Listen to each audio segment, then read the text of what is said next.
Hi friends, welcome to Ganapathi's travel and reviews. நம்ம சேனலில் பார்த்தீங்கன்னா ஒவ்வொரு டிஸ்ட்ரிக்டில் இருக்கிற டாப் 10 டூரிஸ்ட் பிளேசஸ் பற்றியும் ஃபேமஸான டூரிஸ்ட் பிளேசஸ் பற்றியும் தொடர்ச்சியாக வீடியோக்கள் போட்டுட்ருக்குறோங்க. அதோட லிங்க் எல்லாம் நான் உங்களுக்கு டிஸ்கிரிப்ஷனில் தரேன். சரி, வாங்க நாம் இப்போ வீடியோக்குள்ளே போகலாம். நாம் இன்றைக்கி இந்த வீடியோவில் கிருஷ்ணகிரி மாவட்டத்தில் அவசியம் பார்க்க வேண்டிய முக்கியமான 10 சுற்றுலாத்தலங்களை பற்றி பார்க்கலாங்க. அதுக்கு முன்னாடி கிருஷ்ணகிரி மாவட்டத்தை பற்றி கொஞ்சம் பார்க்கலாம். இது தமிழ்நாட்டோட 30வது மாவட்டமாக 2004ஆம் ஆண்டு தருமபுரி மாவட்டத்திலேருந்து பிரிக்கப்பட்டுச்சுங்க. மேலும் இந்தியாவில் அதிக அளவில் மாம்பழம் உற்பத்தி செய்யும் மாவட்டங்களில் ஒன்றாவும் இருக்குது. இங்கே தமிழ், ஆங்கிலம் மற்றும் கன்னடம் போன்ற மொழிகள் பேசும் மக்கள் வசிக்கிறாங்க. மேலும் தென்பெண்ணை ஆற்றின் நீர் ஆதாரமாகவும் இந்த மாவட்டம் திகழுது.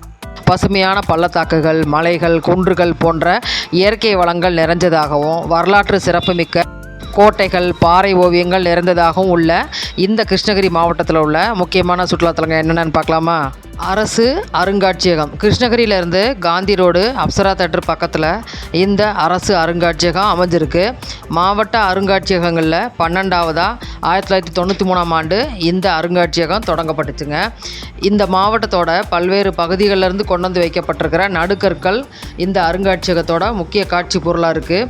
மேலும் கலை, தொல்லியல், மானிடவியல், மண்ணியல், தாவரவியல் மற்றும் விலங்கியல் பிரிவுகளை சேர்ந்த பல பொருட்கள் இங்கே காட்சிப்படுத்தப்பட்டிருக்கு. ஐயூர் இயற்கை சூழல் சுற்றுலா பூங்கா. கிருஷ்ணகிரி மாவட்டத்தில் தேன்கனி கோட்டைக்கு பக்கத்தில் இந்த ஐயூர் இயற்கை சூழல் சுற்றுலா பூங்கா அமைஞ்சிருக்குங்க. இது அடர்ந்த மூங்கில் காடுகளுக்கு மத்தியில் வனத்துறை கட்டுப்பாட்டில் இருக்கும் ஒரு அழகான இடம்.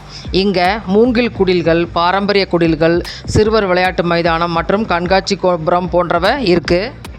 இந்த இடம் பார்த்திங்கன்னா தேன்கனி கோட்டையிலேருந்து 20 கிலோமீட்டர் டிஸ்டன்ஸ்லையும் ஓசூர்லேருந்து 40 கிலோமீட்டர் டிஸ்டன்ஸ்லையும் இருக்குங்க.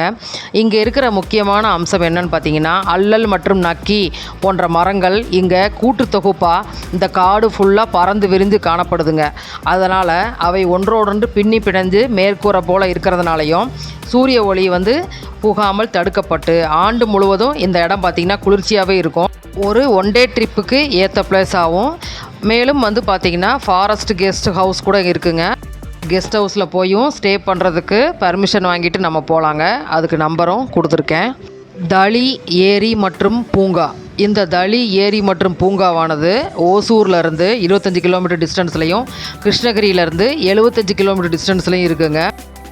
இந்த தளியானது சுற்றிலும் குன்றுகளாலும் மலைகளாலும் சூழப்பட்டு ஆண்டு முழுவதும் குளிர்ச்சியாக இருக்கிறதுனால இந்த இடத்துக்கு குட்டி இங்கிலாந்து அப்படின்ற பேர் கூட இருக்குங்க. இங்கு இருக்கும் ஏரிகள், சிறு மலைக்குன்றுகள் மற்றும் பள்ளத்தாக்குகள் போன்றவற்றால் இது ஒரு முக்கியமான சுற்றுலாத்தலமாகவும் இருக்குது. ட்ரெக்கிங்க்கும் இந்த இடம் ரொம்ப ஃபேமஸுங்க. அதனால் இங்கே ஓசூர், கிருஷ்ணகிரி, தருமபுரி, பெங்களூர்லேருந்தெல்லாம் அதிக அளவில் சுற்றுலா பயணிகள் எப்பயுமே வருவாங்க. அருள்மிகு சந்திரசூடேஸ்வரர் திருக்கோவில். இந்த கோவில் பார்த்திங்கன்னா ஓசூர்லேருந்து 2 கிலோமீட்டர் டிஸ்டன்ஸில் அமைஞ்சிருக்குங்க. மலை மேலே 3 ஏக்கர் பரப்பளவில் இந்த கோவில் அமைஞ்சிருக்குங்க. மலை அடிவாரத்துலேருந்து கோவிலுக்கு போகிறதுக்கு 200 படிக்கட்டுகள் கொண்ட நடைபாதையும் வண்டியில் போகிறதுக்கு சாலை வசதியும் பண்ணியிருக்காங்க. இந்த மாவட்டத்தில் தங்கத்தேர் அமைஞ்ச ஒரே கோவில் இது ஒன்று தாங்க. மேலும் இந்த கோவிலில் மாசி பௌர்ணமி அன்னைக்கு நடக்கிற தேர் திருவிழாவுக்கு தமிழ்நாடு, ஆந்திரா, கர்நாடகா போன்ற மாநிலங்கள்லேருந்து லட்சக்கணக்கான பக்தர்கள் எப்பயுமே வருவாங்க. ராயக்கோட்டை. இது தேன்கனி கோட்டையில் இருக்கிற ஒரு மலைக்கோட்டைங்க. இது ஒரு பாதுகாக்கப்பட்ட நினைவு சின்னமாக இருக்குங்க. பழைய தருமபுரி மாவட்ட பகுதியில் இருந்த பாராமகால் என அழைக்கப்படும் 12 கோட்டைகளில் இந்த ராயக்கோட்டையும் ஒன்றுங்க. முதல் 3 மைசூர் போர்கள்லையும் இந்த ராயக்கோட்டை சிறப்பிடம் பெற்றிருக்கு. மேலும் இந்த கோட்டைக்கு சுற்றுலா பயணிகள் போய் பார்க்குறதுக்கும் ட்ரெக்கிங் போகிறதுக்கும் கூட அலோவ் பண்ணுறாங்க. அது மட்டும் இல்லைங்க, இந்த ஊர் பக்கத்தில் ஒரு பிகினப்பள்ளி அருவி அப்படின்னு கூட ஒன்று இருக்குங்க. கெலவரப்பள்ளி அணை. இந்த அணையானது ஓசூர்லேருந்து 8 கிலோமீட்டர் டிஸ்டன்ஸில் அமைஞ்சிருக்குங்க. இந்த கெலவரப்பள்ளி அணையானது தென்பெண்ணை ஆற்றின் குறுக்கே 1993ஆம் ஆண்டு கட்டப்பட்டுச்சுங்க. இதன் கொள்ளளவு பார்த்திங்கன்னா 481 மில்லியன் கன அடிகள். இந்த அணையிலிருந்து தான் பார்த்திங்கன்னா தண்ணி டெய்லி ஓசூர் தொழிற்பேட்டைக்கு முக்கியமாக வழங்கப்படுது. மேலும் கிருஷ்ணகிரி, தருமபுரி மற்றும் வேலூர் மாவட்டங்களில் உள்ள 23,830 ஏக்கர் விவசாய நிலங்கள் இந்த அணை மூலமாக தான் பாசனம் பெறுதுங்க. மேலும் இந்த அணைக்கு பக்கத்தில் ஒரு சின்ன பூங்காவும் அமைச்சிருக்காங்க. அதனால் ஓசூர் மக்களுக்கு ஒரு சிறந்த சுற்றுலாத்தலமாகவும் இந்த அணை இருக்குங்க. ஸ்ரீ பர்ஷா பத்மாவதி ஜெயின் கோவில். இந்த ஜெயின் கோவிலானது உலகிலேயே அதிக உயரம் கொண்ட சிலைகள் கொண்ட கோவிலில் ஒன்றா இருக்குங்க. இது கிருஷ்ணகிரியிலேருந்து 7 கிலோமீட்டர் டிஸ்டன்ஸில் அமைஞ்சிருக்கு. மேலும் இந்த கோவிலோட வளாகம், அதோட ஆன்மீக சூழல் மற்றும் கட்டிடக்கலையின் அழகு போன்றவற்றால் உள்நாட்டு மற்றும் வெளிநாட்டு பக்தர்கள் மற்றும் சுற்றுலா பயணிகள் அடிக்கடி வந்து போகும் முக்கிய இடமாகவும் இந்த ஜெயின் கோவில் இருக்குங்க. கிருஷ்ணகிரி கோட்டை. இந்த கோட்டையானது கிருஷ்ணகிரி மாவட்டத்தில் அமைஞ்சிருக்கிற 13ஆம் நூற்றாண்டை சேர்ந்த ஒரு வரலாற்று சிறப்புமிக்க கோட்டைங்க. இந்த கோட்டையானது பல்வேறு அரசுகள் மற்றும் காலனித்துவ சக்திகளின் கட்டுப்பாட்டில் இருந்த ஒரு வலிமை மிக்க வரலாற்று கோட்டைங்க. தற்போது இந்திய தொல்லியல் துறையின் கீழ் தேசிய முக்கியத்துவம் வாய்ந்த நினைவு சின்னமாக பராமரிக்கப்பட்டு வருதுங்க. மலை உச்சியில் இருக்கும் இந்த கோட்டைக்கு போகிறதுக்கு படிக்கட்டும் அமைச்சிருக்காங்க. அருள்மிகு காட்டு வீர ஆஞ்சநேயர் திருக்கோவில். இந்த கோவில் பார்த்திங்கன்னா விஜயநகர பேரரசு காலத்தில் தோன்றிய மிக பழமை வாய்ந்த கோவிலுங்க. முதல்ல ஒரு கற்பாறையில் தான் ஆஞ்சநேயர் உருவம் செதுக்கப்பட்டு பின்னாடி அங்கே கோவில் அமைச்சாங்க.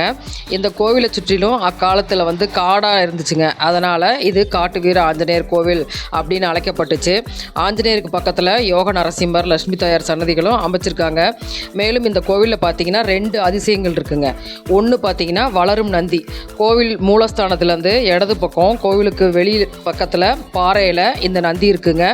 இது நாள்தோறும் வளர்ந்து வர்றதாகவும் பக்தர்களால் நம்பப்படுது. ரெண்டாவது என்னென்னு பார்த்தீங்கன்னா பிரார்த்தனை தேங்காங்க. இந்த கோவிலில் பக்தர்கள் ஏதாவது ஒரு காரியத்தை வேண்டிட்டு பிரார்த்தனை தேங்காய் ஒன்று ஒரு பையில் போட்டு கட்டுவாங்க. அந்த தேங்காயை 3 மாதம் கழட்ட மாட்டாங்களாம். அந்த 3 மாதத்துக்குள்ளே அவங்க வேண்டிய காரியம் கண்டிப்பாக நிறைவேறும் அப்படிங்கிறதும் இங்கே நடந்துட்டுருக்கிற ஒரு உண்மையாக இருக்குங்க. ஃபைனலாக கிருஷ்ணகிரி அணை அல்லது கேஆர்பி அணை. இந்த அணையானது கிருஷ்ணகிரியிலேருந்து 7 கிலோமீட்டர் டிஸ்டன்ஸில் அமைஞ்சிருக்குங்க. தென்பெண்ணை ஆற்றின் குறுக்கே கட்டப்பட்ட இந்த அணை 1958 கட்டி முடிக்கப்பட்டு அப்போதைய தமிழக முதல்வரான ஐயா காமராஜர் அவர்களால் திறந்து வைக்கப்பட்டுச்சு. இதன் கொள்ளளவு பார்த்திங்கன்னா 1666 மில்லியன் கன அடிகள். மேலும் இந்த அணை மூலம் 3652 ஹெக்டேர் நிலங்களும் பாசனம் பெறுதுங்க.